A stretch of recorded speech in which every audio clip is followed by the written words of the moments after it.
रेगिस्तान से, जहाँ पर दूर दूर तक कोई भी घर नहीं है, यहाँ तक कि कोई इंसान भी नहीं है। इस इलाके में सिर्फ एक ही घर है और वो घर है रघु का, जो कि रेलवे का एक गेटमैन है, जिसका काम ट्रेनों को हरी झंडी दिखाना होता है। लेकिन इस पटरी से सिर्फ 3 ही ट्रेनें गुजरती हैं और उनकी टाइमिंग रघु को बहुत अच्छे से मालूम है, क्योंकि रघु ये काम पिछले 10 सालों से करता आ रहा है। पिछले 10 सालों से रघु ने ना तो किसी इंसान को देखा है और ना ही उसने किसी इंसान से बात की है। अब एक दिन जब रघु ट्रेन को हरी झंडी दिखा रहा होता है, तभी उसकी नजर पड़ती है कि ट्रेन से कोई लड़की कूद चुकी है, जिस वजह से वो पूरी तरह से जख्मी और बेहोश हो चुकी है। इसीलिए रघु उस लड़की को कंधे पर उठाकर अपने घर ले आता है। रघु के लिए ये बहुत बड़ी बात है, क्योंकि पिछले 10 साल से उसने किसी भी इंसान को नहीं देखा था और आज 10 सालों के बाद उसने किसी इंसान को देखा है। इसीलिए वो उस लड़की को छूने की कोशिश करने लगता है, लेकिन तभी अचानक से उस लड़की को होश आ जाता है और वो रघु को देखकर पूरी तरह से डर जाती है। लड़की यहाँ पर अपना नाम चैताली बताती है। रघु उसे कहता है कि तुम ट्रेन से गिर गई थी, इसीलिए मैं तुम्हें उठाकर यहाँ पर ले आया, क्योंकि बाहर बहुत ज्यादा धूप थी और तुम बीमार पड़ सकती थी। रघु से पूछता है कि आखिर तुम ट्रेन से कैसे गिरी। चैताली बताती है कि वो अपने हस्बैंड के साथ सफर कर रही थी। जब वो टॉयलेट की तरफ गई तो वहाँ 2 लोग लड़ रहे थे और जब मैं उनके बीच में आई तो उन लोगों ने मुझे ही नीचे फेंक दिया। चैताली कहती है कि उसके हस्बैंड परेशान हो रहे होंगे और उसे ढूंढ रहे होंगे, वो किसी भी वक्त शायद यहाँ भी आ सकते हैं, लेकिन उससे पहले मुझे उन तक पहुँचना है। तब रघु बताता है कि यहाँ से दूर दूर तक कोई भी घर नहीं है और न ही कहीं तक जाने का जरिया। अगर तुम्हारे हस्बैंड तुम्हें ढूंढने के लिए आएंगे तो वो यहीं आएंगे, इसलिए तुम्हें यहीं पर रुकना चाहिए। लेकिन चैताली रघु की बात नहीं मानती और अकेले ही रेगिस्तान में निकल पड़ती है। चैताली बहुत दूर तक जाती है, लेकिन दूर दूर तक कोई भी घर नहीं होता। तभी यहाँ पर चैताली को चक्कर आने लगते हैं और वो बेहोश हो जाती है। इसके बाद हम देखते हैं कि रघु चैताली का पीछा कर रहा था। जब वो बेहोश हुई तो वो उसे फिर से उठाकर अपने घर ले आया और जो चैताली के पैर में चोट लग चुकी थी उन पर वो मरहम लगा रहा होता है। रघु चैताली को समझाता है कि तुम यहाँ से नहीं जा सकती, तुम अपने हस्बैंड को यहीं पर आने दो। लेकिन चैताली को रघु के ऊपर बिल्कुल भी भरोसा नहीं है, क्योंकि वो किसी अनजान शख्स के साथ ऐसे रात नहीं बिता सकती। अगर उसने रात को कुछ कर दिया तो वो कुछ भी नहीं कर सकती। चैताली जैसे तैसे सो जाती है, लेकिन वो बार बार उठकर रघु को देख रही होती है, जो कि फर्श पर सो रहा होता है। रघु को ऐसा लगता है कि शायद चैताली अनकंफर्टेबल है, इसलिए वो घर से बाहर चला जाता है। चैताली जब देखती है कि रघु बाहर चला गया, तब जाकर वो सुकून की नींद सोती है। अगले दिन जब सुबह होती है तो रघु अपनी डेली रूटीन स्टार्ट कर देता है। वो सुबह 4:30 बजे उठता है, बहुत दूर से पानी लेकर आता है और सुबह सुबह एक ट्रेन भी आती है जिसे उसे हरी झंडी भी दिखानी होती है। रघु पिछले 10 सालों से यही रूटीन फॉलो कर रहा है और आज तक वो किसी भी ट्रेन का टाइम नहीं बोला है। रघु यहाँ पर चैताली को बताता है कि उसने पिछले 10 सालों से किसी भी इंसान से बात नहीं की है, उसे बात करना काफी पसंद है। यहाँ पर चैताली भी अब कहीं ना कहीं रघु पर यकीन करने लगी है, क्योंकि रात को उसने उसके साथ कुछ भी नहीं किया। अब क्योंकि चैताली रघु को परेशान देख रही थी, इसलिए रघु चैताली से कहता है कि मैंने तुमसे बात छुपाई है। वो कहता है कि हर रोज जब ट्रेन आती है तो मेरा टेलीफोन बजता है। दरअसल वो टेलीफोन जो है वो सिर्फ इनकमिंग होता है, उससे आप किसी से कॉल नहीं कर सकते। जो कॉल आते हैं आप सिर्फ उनसे ही बात कर सकते हैं। तो अगली बार जब ये टेलीफोन बजेगा तो मैं उन्हें तुम्हारे बारे में बता दूंगा, जिससे तुम्हारा हस्बैंड जो है वो तुम्हें आसानी से ढूंढ लेगा।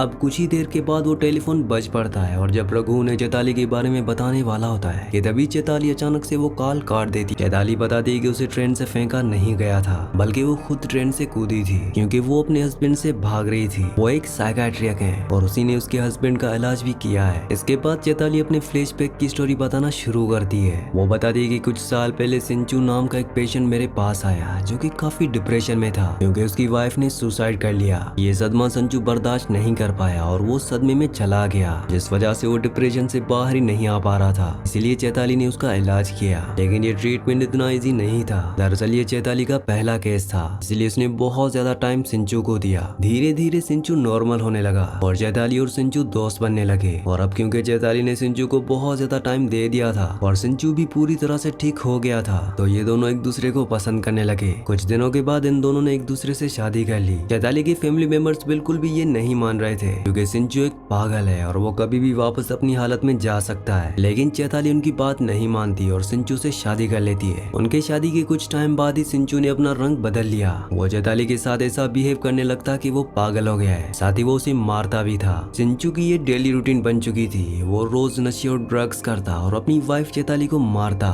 चैताली भी उससे पूरी तरह से परेशान हो चुकी थी। इस तरह से सिंचू चैताली की जिंदगी खराब करने लगा था। अब कहानी प्रेजेंट में आती है, जहाँ पर चैताली अब रघु के ऊपर भरोसा करने लगती है, इसीलिए वो नहाने के लिए जाती है। रघु बहुत दूर से पानी लेकर आया था और जब चैताली नहा रही होती है तो रघु चुपचाप से देखने लगता है। जब चैताली नहाकर अंदर आती है तो रघु उसे अपने कपड़े देता है और उससे पूछता है कि तुम्हारे पीठ पर जो चोट का निशान लगा है वो कैसे लगा। चैताली समझ जाती है कि रघु उसे नहाते हुए देख रहा था। वो बताती है कि ये चोट का निशान भी उसके हस्बैंड ने ही दिया है। जिसके बाद वो अपने फ्लैशबैक की स्टोरी को आगे बढ़ाते हुए बताती है कि उसने बहुत दिन तक सिंचू का टॉर्चर झेला, लेकिन एक दिन उसे सिंचू की डायरी मिल गई जिसमें उसने सब कुछ लिखा था। उस डायरी को पढ़ने के बाद चैताली को पता चलता है कि सिंचू की वाइफ ने सुसाइड नहीं की थी, बल्कि सिंचू ने ही अपनी वाइफ को मारा था और साथ ही उसने हॉस्पिटल की एक नर्स को भी मारा था, जिसके बारे में भी उसने उस डायरी में लिखा था। लेकिन तभी वहाँ पर सिंचू आ जाता है। वो चैताली को डायरी पढ़ता हुआ देख लेता है और वो उसे बहुत मारता है और पुलिस से बचने के लिए सिंचू चैताली को अपने साथ ट्रेन से कहीं ले जा रहा होता है और इसी बीच चैताली ने ट्रेन से जंप लगा दिया था। इसके बाद कहानी प्रेजेंट में आ जाती है। चैताली ने अपनी सारी कहानी बता दी होती है। ये सारी स्टोरी सुनने के बाद रघु कहता है कि तुम्हारी और मेरी स्टोरी जो है वो एकदम सेम है। मेरा भी इस दुनिया में कोई नहीं है और तुम्हारा भी। हम आराम से यहाँ पर जिंदगी जी सकते हैं। लेकिन चैताली को समझ में नहीं आ रहा होता कि रघु आकर कहना क्या चाहता है। तभी ट्रेन का टाइम हो जाता है और रघु झंडी दिखाने के लिए चला जाता है। इसके बाद चैताली रघु का हाथ फटाने लगती है। वो उसके लिए खाना बनाती है और उसके रूम की साफ सफाई भी कर देती है। तभी चैताली के हाथ कुछ ऐसा लग जाता है कि वो पूरी तरह से हैरान रह जाती है। उसे न्यूज़पेपर की कुछ कटिंग मिलती है जिसमें लिखा हुआ था कि एक शख्स 4 लोगों को मारकर फरार हो गया था और चैताली को यहाँ पर ये बात भी पता चल जाती है कि रघु ने किसी दूसरे रघु की आइडेंटिटी चुराई है, जो कि पहले इसी लेवल क्रॉसिंग पर गेटमैन के रूप में काम किया करता था। ये सारी चीजें जानने के बाद चैताली रघु की तरफ चाकू लेकर बढ़ती है, लेकिन तभी यहाँ पर रघु चैताली से कहता है कि तुम्हें डरने की कोई जरूरत नहीं है, मैं तुम्हें सारी सच्चाई बताता हूँ। जिसके बाद रघु की स्टोरी फ्लैशबैक में जाती है और वो अपनी स्टोरी बताने लगता है। वो बताता है कि मेरी माँ ने मेरे लिए एक लड़की पसंद की थी और पहली मुलाकात में उसने उस लड़की को अपनी सारी सच्चाई बता दी। मैंने उसे बताया कि मैं एक लड़की से प्यार करता था, लेकिन उस लड़की ने मुझे धोखा दे दिया और एक अमीर आदमी से शादी कर ली और जिस लड़की से मैं शादी करने वाला था उसका कोई बॉयफ्रेंड नहीं था और वो भी मुझसे शादी करने के लिए मान जाती है। जिसके बाद मेरी शादी हो जाती है और कुछ 1 महीने के बाद मेरी वाइफ अपने एक कजिन को बुला लेती है। वो इसीलिए क्योंकि मेरे कुछ खेत थे जहाँ पर काम करने के लिए मुझे बहुत मेहनत लगती थी, इसीलिए मेरी वाइफ ने अपने कजिन को यहाँ पर काम करने के लिए बुला लिया। कुछ टाइम के बाद मैं एक बच्चे का बाप बन गया और कुछ सालों के बाद हमारे 2 बच्चे हो चुके थे। इसके बाद मेरी वाइफ ने मुझसे कहा कि मुझे और बच्चे नहीं चाहिए, इसलिए तुम अपनी नसबंदी करवा लो। तो मैं अपनी वाइफ की बात मानते हुए अपनी नसबंदी करवाने के लिए एक डॉक्टर के पास चला जाता हूँ, लेकिन डॉक्टर ने मुझे बताया कि तुम्हें नसबंदी कराने की जरूरत नहीं है क्योंकि तुम बाप बन ही नहीं सकते हो। ये बात सुनकर मैं पूरी तरह से हैरान हो गया। इसके बाद जब मैं अपने घर पहुंचा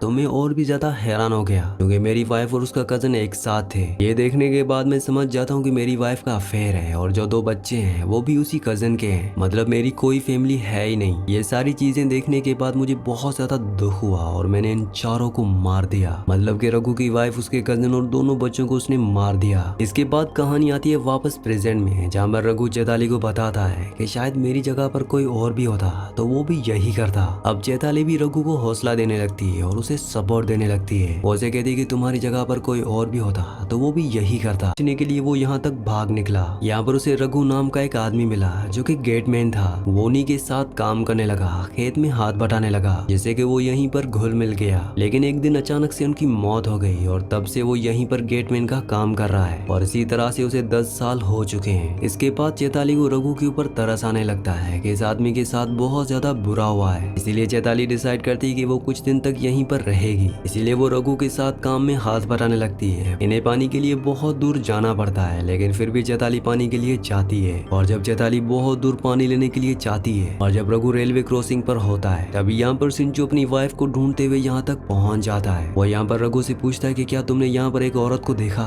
रघु साफ साफ मना कर देता है। वो कहता है कि उसने किसी भी ऐसी औरत को यहाँ पर नहीं देखा है। यहाँ पर सिंचू बताता है कि उसकी वाइफ का ट्रीटमेंट चल रहा है, वो पूरी तरह से पागल है, उसका नाम शिखा है और वो अपने मन से ही उल्टी सीधी बातें बताने लगती है और कहने लगती है कि मैं एक डॉक्टर हूँ, अगर शिखा किसी के साथ रह रही है तो उसे जानलेवा खतरा भी हो सकता है। अगर तुमने उस लड़की को देखा है तो मुझे बता दो। मेरी वाइफ शिखा का इलाज चल रहा है और मेरा नाम डॉक्टर सिंचू है। ये सारी बातें सुनने के बाद यहाँ पर रघु को यकीन नहीं हो रहा होता कि आखिर वो किसके ऊपर भरोसा करे और किसके ऊपर नहीं। ये सारी बातें सुनने के बाद रघु फौरन उस जगह पर जाता है जहाँ पर चैताली पानी के लिए गई थी। रघु से कहता है कि ये शिखा कौन है। वो समझ जाती है कि उसका हस्बैंड सिंचू यहाँ पर आ चुका है। यहाँ पर चैताली उसे समझाने की कोशिश करती है कि शिखा जो है वो उसकी वाइफ का नाम है और उसकी वाइफ को वो मार चुका है। जैसा तुम्हें उसने मनाया है उसी तरह से वो सबको मना लेता है और मेरे बारे में पता कर लेता है, और अगर मैं उसके पास गई तो वो मुझे मार देगा। यहाँ पर रघु को उसके ऊपर भरोसा तो नहीं हो रहा होता, लेकिन कहीं ना कहीं चैताली भी ये बात समझ चुकी है। इसीलिए चैताली कहती है कि हम एक काम करते हैं, हम लोग पुलिस को बुला लेते हैं। लेकिन रघु फौरन मना कर देता है। वो कहता है कि पुलिस यहाँ पर नहीं आएगी क्योंकि रघु खुद भागा हुआ एक मुजरिम है। तो अब वो दोनों वापस जाते हैं जहाँ पर सिंचू चैताली को अपने साथ वापस ले जाने लगता है। जाते जाते चैताली यहाँ पर रघु से कहती है कि मैं तुम्हारे साथ कुछ वक्त बिताना चाहती थी, लेकिन तुम तो मुझे समझे ही नहीं। ये सारी बातें सुनने के बाद रघु सिंचू से कहता है कि तुम अपनी वाइफ को मार ही दोगे, उससे अच्छा तुम अपनी वाइफ को मुझे ही दे दो ताकि हम खुशी खुशी से इस जगह पर रह सकें। रघु और सिंचू जब बात कर रहे होते हैं तभी अचानक से चैताली जो है वो सिंचू के ऊपर एक हमला कर देती है, जिस वजह से वो पूरी तरह से इंजर्ड हो जाता है। और जब चैताली रघु से कहती है कि तुम्हें तो मेरे ऊपर भरोसा ही नहीं है, ये सुनने के बाद रघु सिंचू को पूरी तरह से जान से मार देता है। अब जब वो उसे दफनाने के लिए जा रहा होता है तो उसकी जेब से एक स्लिप निकलती है जो कि हॉस्पिटल की होती है, जिसमें लिखा हुआ होता है कि डॉक्टर सिंचू और उसकी पेशेंट शिखा। इसका मतलब यह है कि इनमें से साइको कोई और नहीं बल्कि चैताली है, जिसका असली नाम शिखा है और शिखा का ही ट्रीटमेंट चल रहा होता है और डॉक्टर सिंचू जो है वो उसका इलाज कर रहा था। तभी अचानक से चैताली रघु पर हमला कर देती है और उसे मारने की कोशिश करती है, लेकिन रघु को मारना इतना आसान नहीं था, बल्कि रघु ने ही यहाँ पर चैताली को जान से मार दिया। और यहाँ पर एक बहुत बड़ी चीज रिवील होती है। दरअसल असली में साइको तो रघु है। यहाँ पर हमें बताया जाता है कि रघु जिस लड़की से प्यार किया करता था और उस लड़की ने उसे धोखा दिया था और एक रईस आदमी के साथ शादी कर ली थी, तो रघु ने उन दोनों को मार दिया था, साथ में उनके बच्चों को भी मार दिया था। और यहाँ तक कि जिस जगह के रेलवे क्रॉसिंग के जो असली रघु थे